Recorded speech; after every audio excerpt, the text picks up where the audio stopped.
You guys ready for Coach? He's ready. Yep. Yeah. We ready? All right, good evening, everyone. Let's get started, please. Mike, with the injuries to Blake Jarwin and Leighton Vander Esch, can you talk about how Joe Thomas and also Dalton Schultz played last night and how you'll address those two positions going forward? I thought both Joe and Dalton played well. Definitely just jumped in there, and I think it's important anytime you're a play caller on offense or defense, you want to be able to just stay with your plan. Don't feel like you're ever chased out of any calls, on offense, as far as maybe some, things that stress the tight end position because of the versatility of that position. No different, playing linebacker with the communication, and that was not the case at all. We were able to stay true to the game plan, keep playing. It's a credit to both those guys. So I felt good about their performance, and really how it's going to affect. Frankly, just had to spend a bunch of time today with Jerry and Steven and Will. And we'll continue to work through that. But we have excellent options, and the reality is we'll take the full week, prepare, get as many players ready as possible as we fit our plan together for the Falcons, and we'll probably make those determinations there on Saturday. So, but we'll let the game plan process answer those questions for us.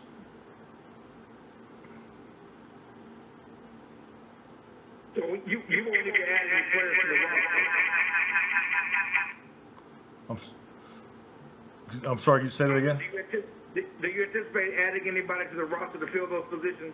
Oh, definitely. I mean, but I think it'll be, more from our practice squad, and obviously Will's always working, the whole league and looking at those situations. I mean, this is an ongoing process, but I love all the guys that we have here, and we'll figure it out as we go through the game plan process, which has already started. We had a chance to spend the last 30 minutes of our meetings today with the players, and so we've already started on Atlanta, and as coaches we'll get it back in there tonight and tomorrow and have a good plan, and then we'll probably have our answers situationally tomorrow for Wednesday's practice and start working those guys, because as you know, anytime you make those type of changes to your 53 or preparing for your 48, you want to give players reps and try to clearly define each player's role. How do you assess where you are at right tackle right now? Well, I think we're in good shape. I thought the young man played well, did some good things. I mean, it came down to a 2-minute drill, and we can take a look at that and maybe provide some help there. And so I mean, those are the conversations that we're having. I think overall, just to give you an overall assessment of our football team, we looked like a football team that played its first game last night in some areas, and in other areas I thought we did a lot of really good things. So we have a grading index that we put a lot of time into, and so we're closer than you may think we are. But at the end of the day, our honeymoon is over. It's time to win games, and that's our focus. And we needed to do better. The obvious was third down on both sides of the ball. The third down win percentage definitely factored in the outcome of the game. The thing I'm most impressed with is the fact that we came out in our first live action and won the turnover ratio. So a lot of good things there production wise, but we'll definitely improve off of last night's game. Mike, the third down Like you were talking about the third down. Mike, the third down issues on defense, were they more about what happened on first and second down? It didn't seem like there were a lot of third and long situations that you had them where you could actually get after Goff. No, I agree. I think really, I thought their offense was very efficient on first and second down, and frankly, we could have been more efficient offensively on first and second down. So, I mean, when you look at the third down breakdowns just by the down and distance categories based on where the Rams were and where we were as far as the attempts, they outperformed us in efficiency of normal D&D. but the reality too is, our defense created a high number of third downs. So, that also points to a fact that, our guys were fighting, scrapping, and so the energy and the attitude and all those things was there. We just, we were not very clean at certain parts of the game, and we needed to improve on that for that. But the other part of it, there was some very clean parts of the game. I thought our defense got better as the game went on, and offensively we did some good things. Being down there with the time of possession in the first half and going in right before the half and hitting the touchdown and going up 14-13 and then coming back out. I thought we established a really good drive and was expecting points on that opening drive. I think those are the momentum points in a game you look to hit, and as a coach you're trying to create those big play opportunities and look for those big momentum swings, and the sack there by Brockers was a big play in the game.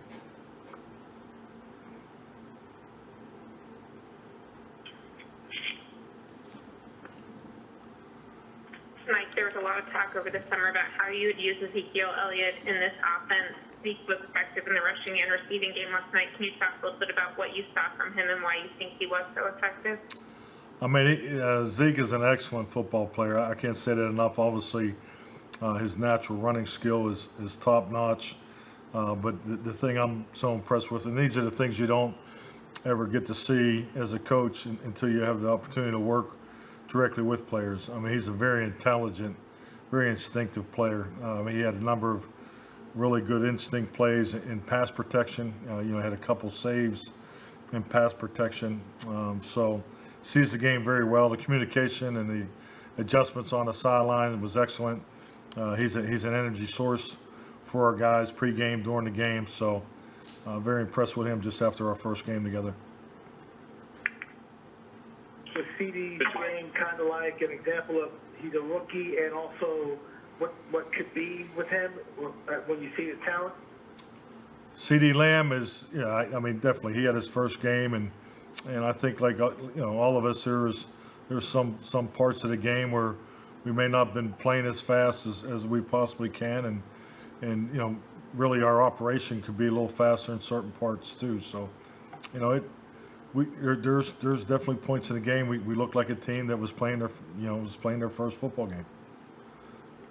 Mike, were you guys trying to get the ball out quick? There were not really any deep shots except the one late to Gallup. Was that part of the game plan to get more of the crosses rather than the go route? Definitely. I mean, if you look at the way they're playing us, particularly the half safety over the top and by formation and cheating the safety to the three-man side. And, that's the way those games come down to. And but yeah, you definitely want to test a coverage unit the best you can vertically and horizontally, and those are things you definitely take into account in your self scout, and we're definitely aware of it. Mike, when you look at the inefficiency in the passing game on third down offensively last night, what stands out?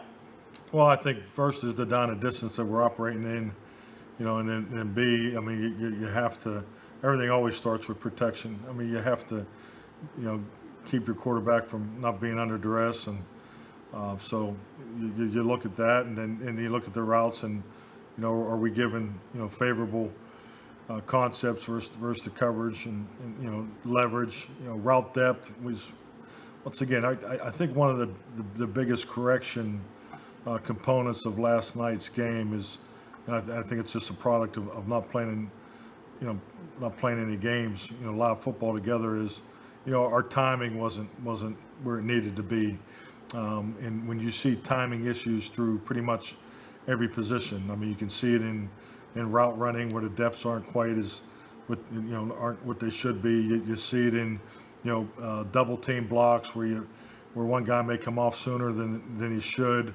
You see it in field goal block where the rush, you're supposed to be taking 4 steps, they only take 2 before they jump. So our timing, we had a number of timing things that we just gotta keep working, and it'll come together, and that's a normal process. You go through it every year. It starts when you put the pads on in training camp. You work to in the padded work, and eventually your pad level goes down, the combination blocks and the fits of the run defense comes together, and then the finish and comes together. So the timing of a number of things we did by position needs to improve. This is the first game, of course, where you were able to choose pre-game captains, and you made 3 choices that you made. Can you go line by line and just detail why you chose each of those 3 players based on what you've seen from them during your time here? I mean, it's an internal process. There's the design of it is to establish leadership opportunities throughout your football team. There's definitely a thought process that goes into who the offense, defense, and special teams captain is, but it's really the process of how it's going to shake out over the course of the season. So, and from that, one player is selected to speak in the locker room, and one player is selected to do the coin toss. So that's really how we go about it. Jalen game. Excuse me? What did you make of Jalen Smith's game? Jalen Smith, I thought he played very well. I thought he was extremely physical in the run game. Was very active. So I think he's off to a great start. I can't say enough about Jalen and the scheme shift for the defense, but in him in particular, he's been really dialed in. I thought he was extremely active and physical last night. Do you think you got to the quarterback enough with your pass rush last night? Well, I mean, you never quite get there enough. I think some of that's has to do with down a distance, but we're looking to improve on everything. Mike, given a few more hours to think about it, do you still feel comfortable with the idea of passing up on the field goal and going for it on 4th down? To him saying he ends on something type of game, that would be a 33-second. I thought it was pretty good. Yeah. What are we doing here, guys? Is that all one question, or Question was, you want a sound bite on that question? Is that what we're looking for? But yeah, I'm comfortable with the decision. It's at the end of the day, you're calculating time of game, where we are. It was a momentum opportunity to create the position for the offense to score. So yeah, I mean I think it's like all these decisions. It's a great call when it works, and it's not a great call when it doesn't. Mike, in your experience in this league as a head coach, what do all these games seem like they're relatively close, but particularly in the one-score games in the 4th quarter, what makes the difference? Well, it's just never just one thing. I mean, it's just like anything. I mean, it's the National Football League is always been so competitive. I think it's as the longer you're in it, you appreciate the competitiveness, and the fact of the matter is you got to prepare your team to win, and it's making those key plays in the game that can turn it around. I mean, it's just you're in a 2-minute drill, and really if you break down every 2-minute drill in the league last year, every one of them that ended in a score for the offense, there was a big play that was created or established on that drive. So you look at our drive to go in before the half. We had obviously the big play down the sideline there to Zeke, and then you look at the final 2-minute play, and you had the big play to Michael Gallup that was taken away from us. So you just keep working on those things. That's the game of football, and that's why as a coach you just keep trying to set your players up to be in position to make big plays. Big play opportunities we view as a key fundamental that you need to have to win in this league. You can't win in this league by not making big plays in all 3 phases. You said call to the league about penalties. Obviously, the Gallup play, and I think Schultz got called for a PI on a touchdown that was wiped out for Zeke. How much do you send those plays into the league just to get a clarification on what players are supposed to do in those situations? Well, I mean, the first step is, and I thought the officiating crew did a good job of communicating on the sidelines. I just the way I've always done it. I've always asked for the explanation because I mean it's best to try to correct or at least give feedback to the player involved in the infraction.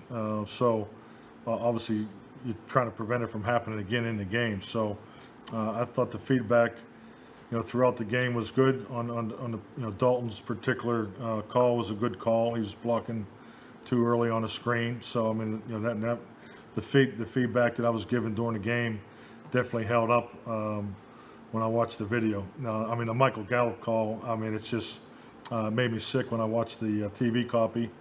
I thought Michael ran an excellent route. He gets his hips over top of the DBs, and DB attempts to clamp his arm, and actually is clamped his arm, and he pulls his arm out and makes a catch. So, but did not have an opportunity to talk to the officials after that play because obviously where we were because it went to fourth down and the opportunity to get an explanation there just didn't happen. So I mean it's definitely a call you like to see not happen, and I know everybody wants to talk about the time of the game and the way the game was called to that point, but at the end of the day it was an excellent route and throw and completion by Michael Gallup and Dak.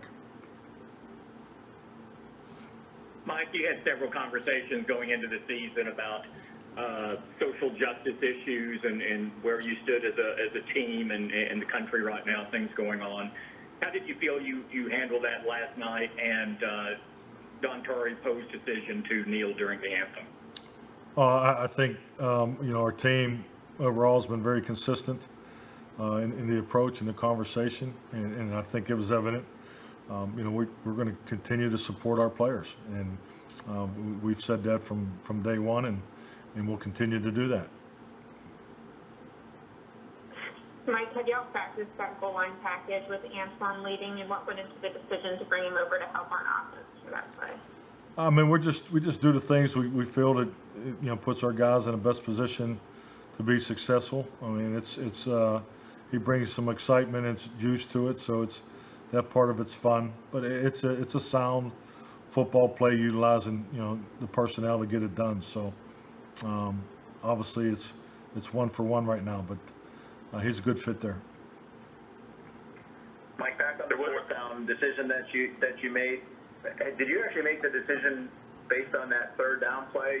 Through your conversations with Kellen, did you tell him, hey, it's 2-down territory, and did that impact what y'all did on third down?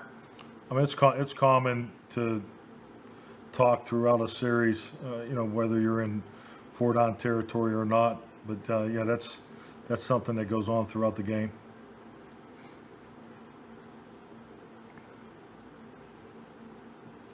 Mike, you said yesterday you wanted to wait and watch the film before commenting on Alvin Smith's game, but how difficult is it to have the performance he had and make some of those plays after that many years away from the game? I thought he played at an extremely high level. I apologize yesterday because I didn't have a clear understanding of your question, but Alden played extremely well. Felt that coming off the field, but definitely, it was reflected with the video. He's, he plays with incredible power and strength, but he's just, you can see there's a couple things that he needs to just get back into, and that's just rust that needs to be knocked off, and he'll continue to do that. But I thought Alden put together a fine, excellent performance. Thanks, guys. All right, thank you.